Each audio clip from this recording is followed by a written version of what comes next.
Welcome, sentient beings from all known universes and beyond. It's time to activate your cranial downlinks and prepare to receive a raft of discussion on a cosmic ocean of science fiction and fantasy topics, interviews with local area genre devotees, and insightful prognostication by our soothsayers of science fiction, our forecasters of fantasy, and any other beings that happen to get caught in our gravity well. This is the Galactic Driftwood Podcast.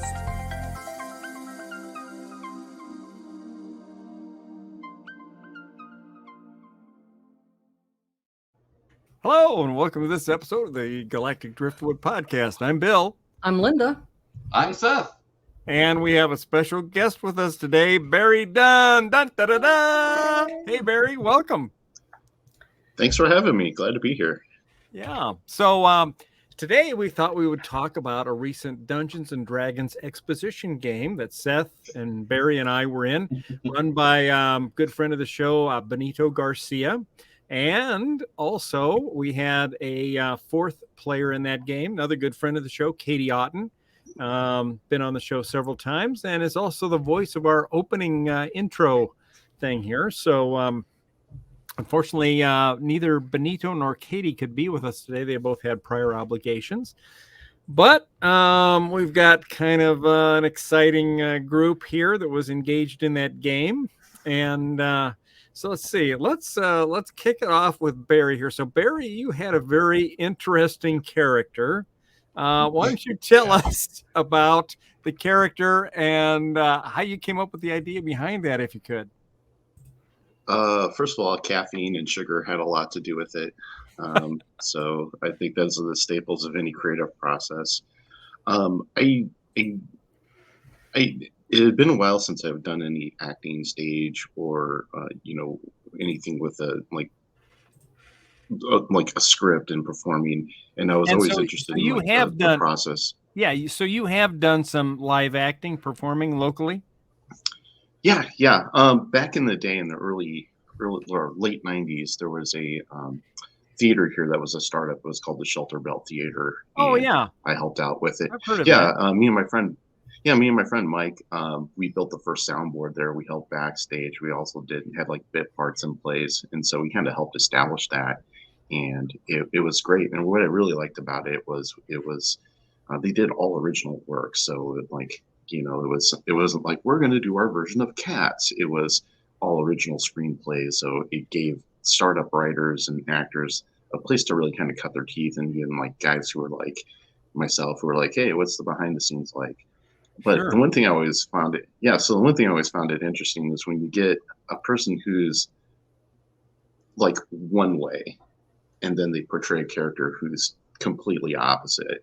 And so that was kind of like the inspiration behind, Kit Brando being this actor, and then his persona, Blade McCutcheon being this action guy. So, go ahead. So Sorry, Kit Brando was the D&D character. That's the name of the D&D character he came up with, and that was his normal persona.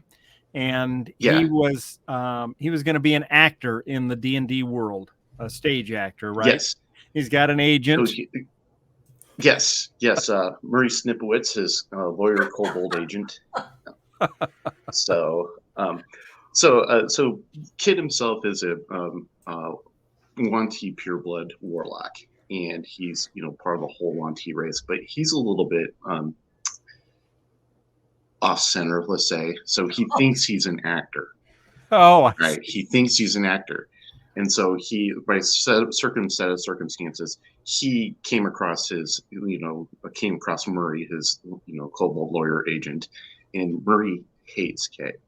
So he sends him on these, basically death missions, and frames them as, it frames them as an extreme method acting, totally immersive play. So that's how he gets Kit to do these things.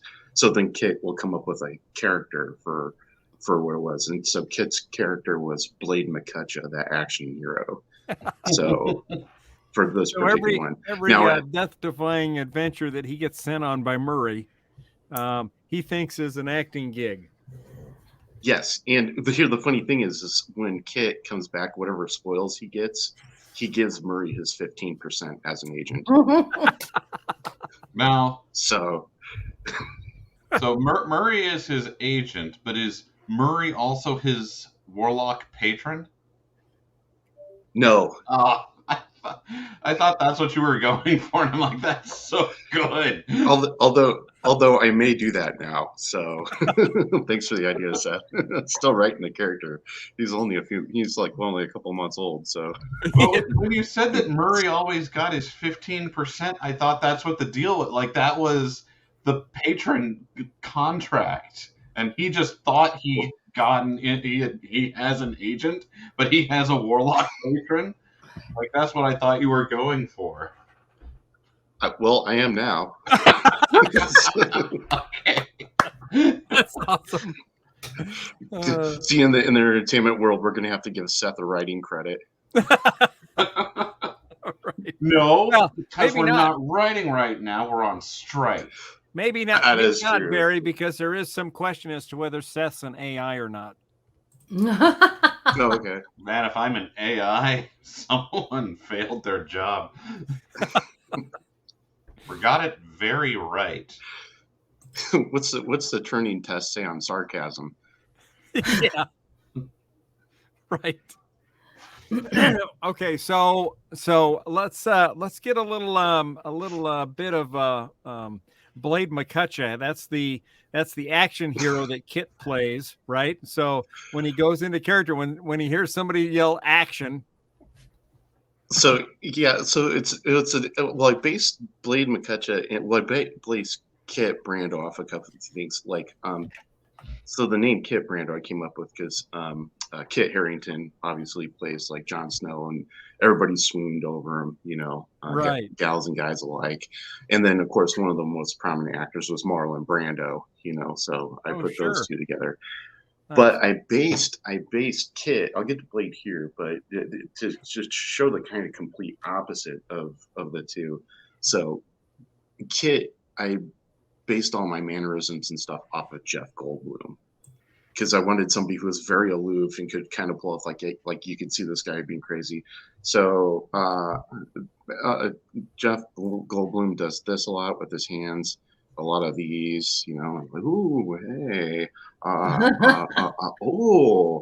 so there was a lot of those mannerisms. And for Blade, I definitely, like me, I grew up in the 80s. I was a kid in the 80s. And, Sylvester Stallone, Jean-Claude Van Damme, Arnold Schwarzenegger. So it was just kind of, even a little bit of Bruce Willis. So I definitely wanted his look was kind of inspired also like of Chuck Norris because a lot of Chuck Norris movies he'd have those mirrored glass sunglasses at the aviator type glasses and of course a toothpick which I had. And when you listen to it, there's a lot of Stallone in it because like a dude a lip sneer and then get to the real cut of the things getting into his voice of Blade McCutcheon. So like when he's trying to be somber, where he's like, it's Stallone, just a lot of guttural things. And then I was gonna see if I could fit a couple of Schwarzeneggers in there, but the feel wasn't right during the show. You know what I mean? So, but and then of course the one-liners. I try to do anything with like Cut or Blade, like when he was like in the campaign when Blade got his first kill, he was like, "You've been played to rest," that was hilarious. Yeah, and like one of those things, it's like when we're gonna get ready for fight, I didn't get to use it, but I was gonna be like, "It's time to stop being nice and time to slice," just those kind of things, Sure. All inspired from the 80s action movie one-liners and stuff like that era. So sounds awesome. And I'm glad you guys liked it. Yeah, I thought it was great. It was hilarious. Yeah. And I love the one-liners. Yeah, we should mention too that the D&D campaign we were in, written by Benito, there was a lich named Yeryl who had moved into this abandoned cult temple. The cultists supposedly had summoned some demon years ago, and then they got driven off by the demon or something. And I don't know, somehow Yeryl came into possession of this place. And Yeryl decided to turn it into a super happy, fun murder dungeon. He got lonely. Yeah. He wanted friends. He got lonely. So he wanted to make a murder dungeon that was fun and happy. And that hopefully people would go through it. They would enjoy it. They would tell their friends. And maybe even they would come back and go through it again.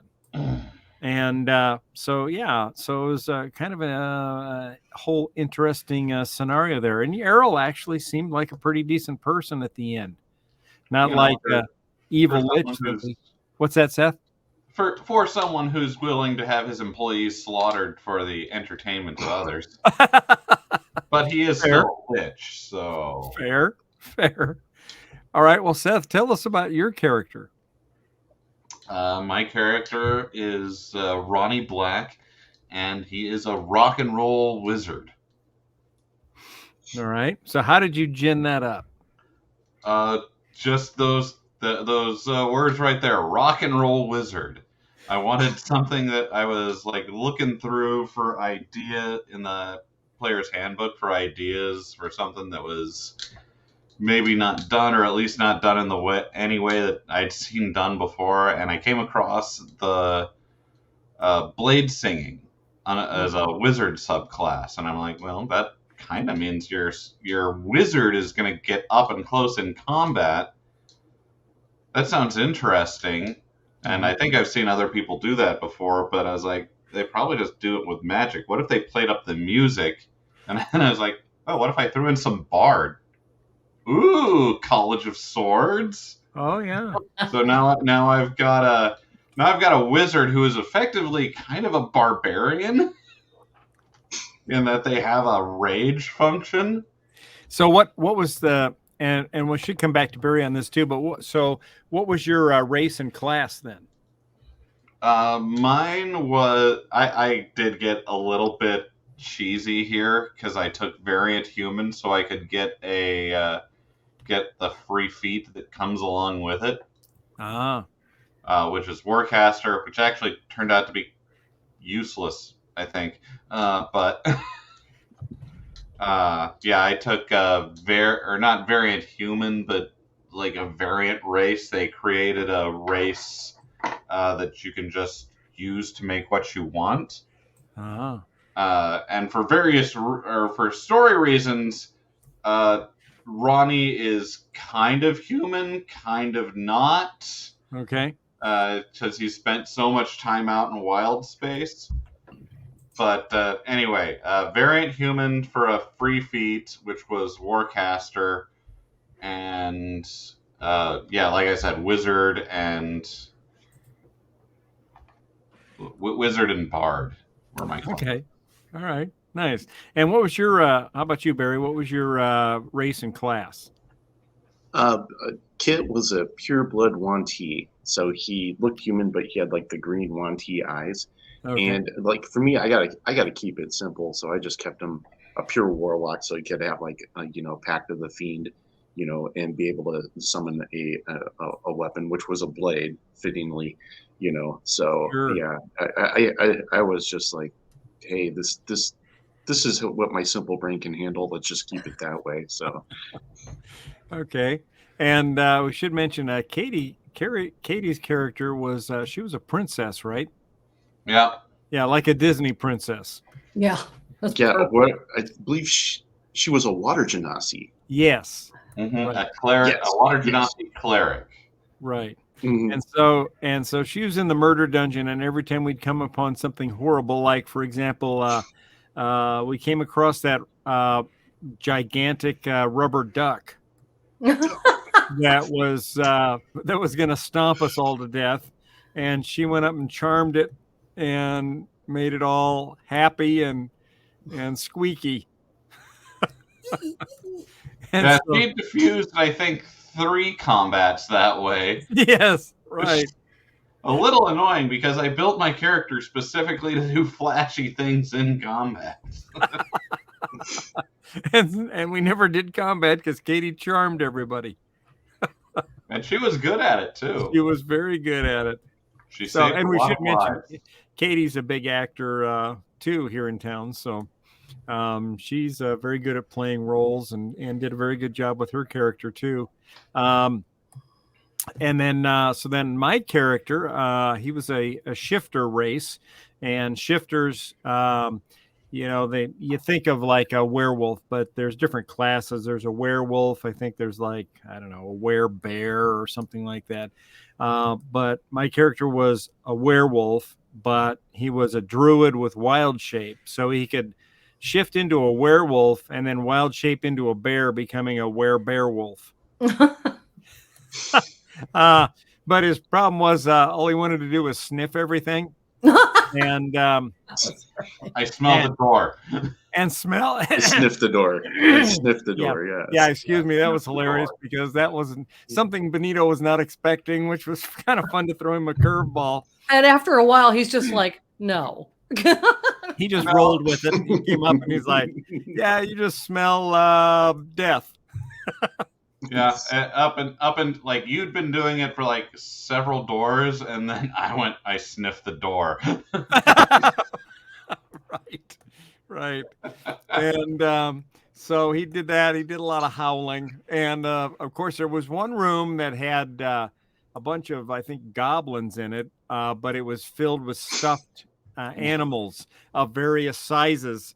Plushies, as you went back in the room, they got bigger and bigger, and so my character's name was Barkan Roarfang. So it was kind of came up with a name like Bark and Roar because he's a bear and he's a dog, and Barkan Roarfang. Barkan Roarfang, yeah. So so once he walked into that room with all the stuffed animals, he just went crazy and charged into the stuffed animals and grabbed them in his mouth and just started shaking the shit out of them and trying to rip the stuffing out, and like a normal dog would playing with a stuffed toy. I kind of played him like I thought my dog Winston would react in a similar situation. If Winston were just a little bit grimdark. Right. And so that worked out pretty well because then the goblins that were hiding there waiting to attack us got all freaked out and started running away, and then we just took them out. So, it was to the dismay of Katie's character. Right. Yeah. So what was your most friendships and charming? I know, right? What was your most we'll go back to Berry. What was your most memorable or fun part of the game for you? Seth's wordplay with the word cast. So in the story, Kit was addressing his fellow adventurers and had referred to them like, "Hey, we're the cast," like, "Hey, cast, come together." And then Seth's character is like, "I didn't cast no spell." And then like the confusion became, because I was genuinely caught off guard. I really wasn't, one of those things. And then when I finally, like, my brain caught up and I realized what was happening, I was like, roll with it, and it was for like, honestly, it's for me, it was great because I got to witness just like pure genius come out of Seth. So it was just, and what he created was like almost like 2.5 minutes of just pure word mayhem. And I don't know if you like looked over and you saw Benito's face. He was just loving every single minute of it.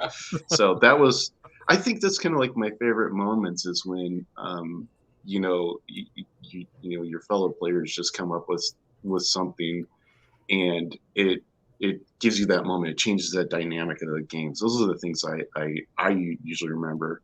Right. And that was certainly one of them. So hats off to you, Seth. That was brilliant, just the way you did and the way you played it. Good. Couldn't have been more perfect. Yeah, well, I liked how our characters just like interacted in general, because we established at the very beginning none of us knew what the hell your deal was, like why you were just like talking out to the crowd that none of us could see.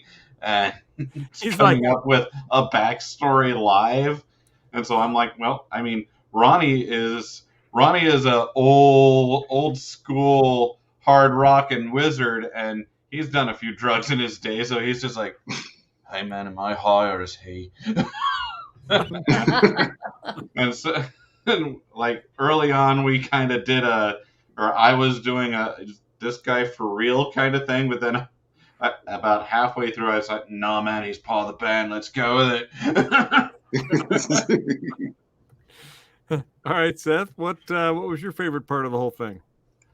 Specifically, what I wanted to do with Ronnie was be able to have him do like rock at whenever like combat would start. So I came up with a playlist, and whenever the action would get going, we'd get a new song from Ronnie, who canonically is great grandfather is Jack Black, hence the name Ronnie Black, who had ascended to become a god of rock, and that is how Ronnie wanders the spaceways. So I got to have my own little soundtrack and kick off a song, one of my favorite songs in any combat. Nice. I love that playlist too. Yeah. I'm trying to think what my favorite part was. I really liked where I charged into the room with stuffed animals. I thought that was pretty good. The ending I thought was interesting. That dragon we had to fight.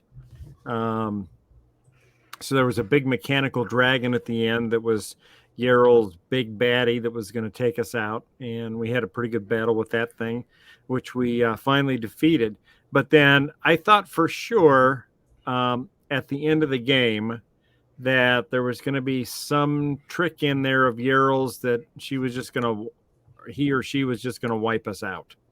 And I couldn't believe that at the end, Yeryl was happy that we'd won and was actually going to let us go.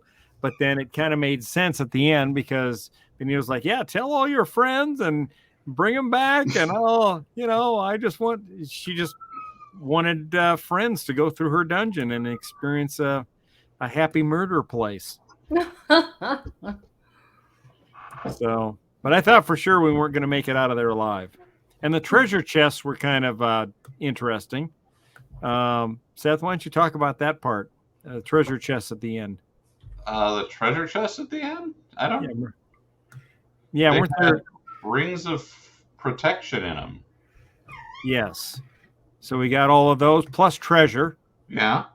Wasn't there one that was like kind of a trick though? I'm trying to remember now. I don't think so. Because we had the one where we were leading up to it, and there was 3 treasure boxes, and one had the stairway we were going down. The 5 at the end. The 5 at the end had the rings of protection. But so that kind of makes me. There was the extra chest. Is that what you mean? Yes. Yeah. There was someone we could have encountered in the dungeon, but we did not. Right. So even though we took up the whole 3.5, we took a full 3.5 hours, he still had more stuff if we would have taken different turns or something. Which I don't know where that would have happened, but. Yeah, right. And we had a pretty good crowd for it too. I mean, a lot of the people couldn't stay for the full 3.5 hours, but they stayed longer than I thought they would. Well, yeah, and even with that, on the way out when we were leaving, we ran into some folks that had been there in the beginning and said, they apologized they couldn't stay for the whole thing, but wanted to know, we're really curious how the whole thing ended and if we survived. So that was interesting. That tells you it's kind of a good, compelling story if it can keep people interested throughout the convention day. And at the end of the day, when they're walking out, they're like, yeah, I wonder how the hell that ended. So that's good. So what do you guys think? I know Benito's looking forward to having a kind of a debrief with us, what we thought or recommendations for next time. What do you guys have any thoughts on that as to what maybe could be done differently next time, or different ways that maybe would engage the audience more?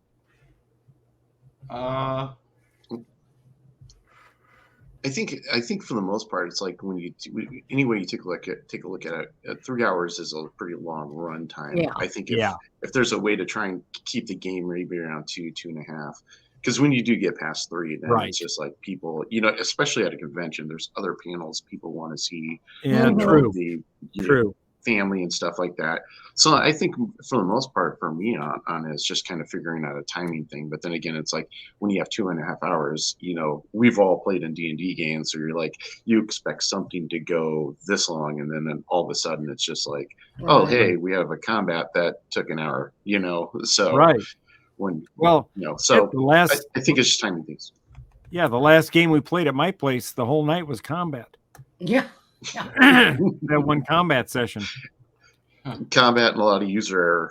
yeah, that was. I think that was a whole lot more the fault of the players, Bill. Yeah. Right. Yeah. That was fun. It happens. Although those brigands did have a lot of hit points. Yeah, well, especially the big baddie. Mm-hmm. Well, so one thing I wanted to mention, like we were talking about that last fight with the dragon, Yeah. and that was where Ronnie was able to do the exact thing that I had made him to do, Okay. which is he had bless going on the whole group because he was buffing through his music, and like I gave Barry advantage and bardic inspiration at the same time, along with bless, and that was what I made Ronnie to do, is just to be like a buffer as well as like a mid in combat, and it was great. Yeah, that was really helpful at the end, because that mechanical dragon was a bastard. Oh yeah. Well, and it was actually Seth's buffs for Ronnie that actually, because like I was fortunate enough to land the killing blow on the character, but his previous rolls were indicating to that if I hadn't had that help, I don't know if I could have gone a little bit longer. What I mean? So that's great player support on Seth's part. So yeah, for sure. I like trying out new stuff, and I've never tried someone who does support, so I wanted to do that. I was happy it worked. Yeah, it worked really well. I thought the whole thing, even though it ran, 3.5 hours, a little long probably for a con type of a thing, I thought it went really well, and all of our characters really interacted and worked well together, kind of complemented one another. They did. And made for a good show. So I think you guys have already, played together in other campaigns, so you kind of play off of each other a lot more easily. So I think he definitely picked the right people for it. Yeah. Thanks. And so there's going to be another one coming up, I guess, NebCon, which will be coming up November. We're going to do another exhibition game, so that should be a lot of fun too. Are you guys going to do new characters for that, or just bring back your current characters? Oh, I think I'm bringing back Ronnie because like Barry and I were talking about getting the band together. Yeah. Yeah, I think it's pretty good. They could actually do part 2 then at that one. Yeah. Well, Kit did say something about, the sequel, the sequel, that's right. Sequel at the end of the campaign. So, Happy Murder Fun Dungeon Part 2, the party's not yet over, so. Yeah, I know Barkan had a ton of fun. He'll be back. Well, there'll be more doors to sniff. Right. It just becomes a ongoing joke. Yes, right. I think you may have created a new check, Bill. I sniffed the door. Right. We'll make T-shirts. Sniff the door. I sniffed the door. Give me your shirt sizes. Jess has a sublimation printer. We can make this happen. Ooh, that would be awesome. I like it. All right. Well, sounds good. Well, anything else you guys want to add about the event or OCon? I had a good time. I liked the vendor room. Thought it was pretty good. There was a lot of vendors there. And your wife was there, actually, Barry. You want to give a plug for her?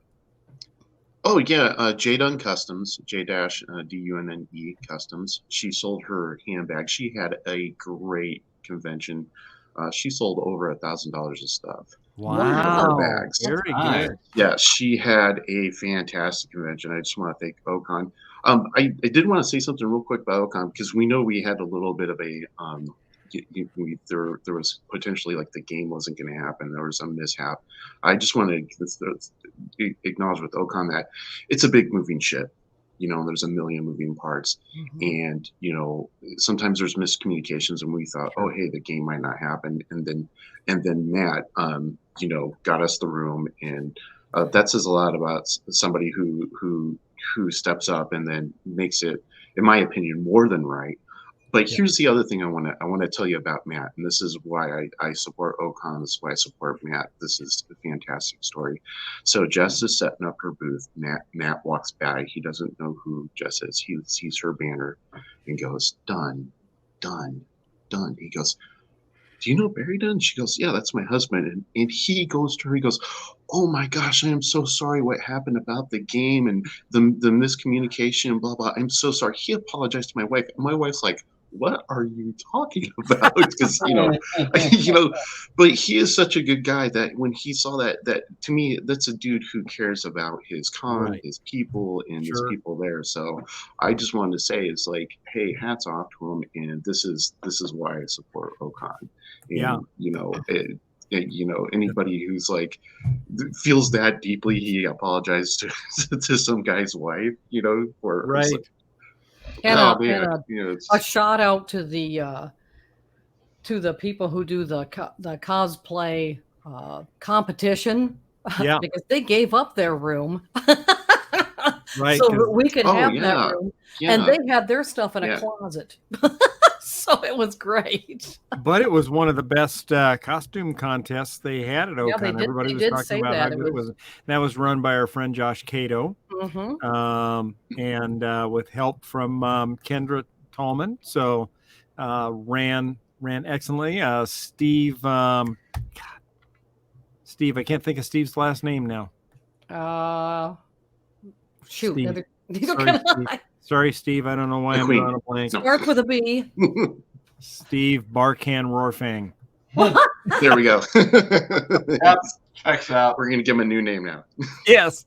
So anyway, the three of them really kind of ran the whole thing and did a great job with that. So I think it was a success all around. I certainly enjoyed my time there. Seth, you ran a D&D mini painting thing. Fostered it. Yeah. Bostered it. That's right. Steve Bostered it. Yep. Thank you, Linda.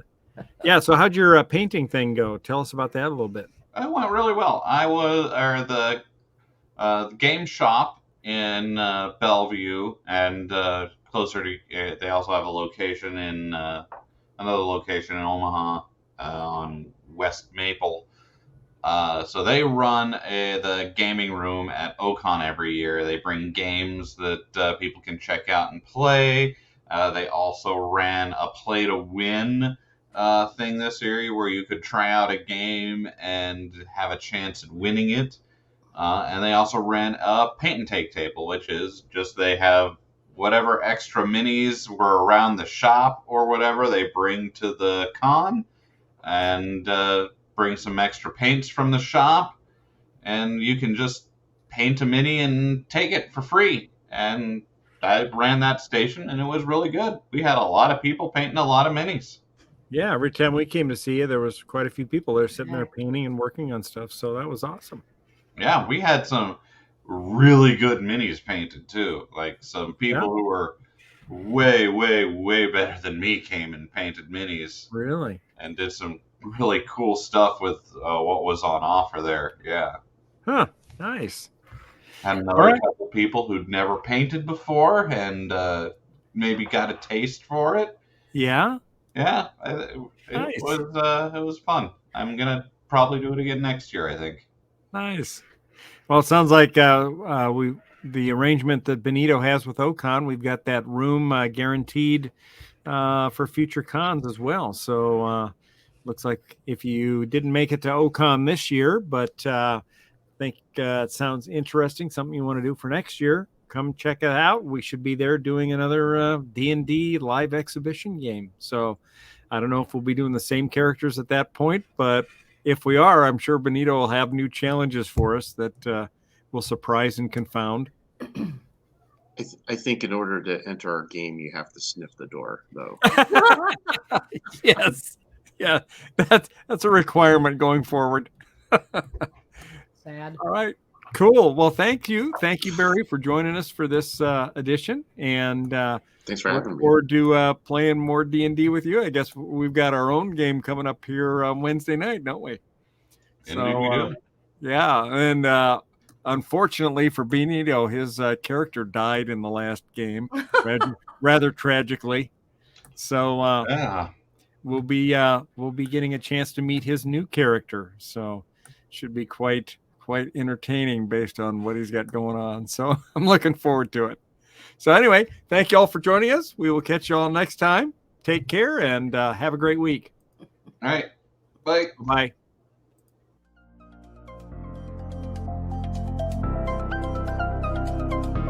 Thanks for listening to this episode of the Galactic Driftwood podcast. For more information and past episodes, please visit our website at galacticdriftwood.space or subscribe to us on YouTube.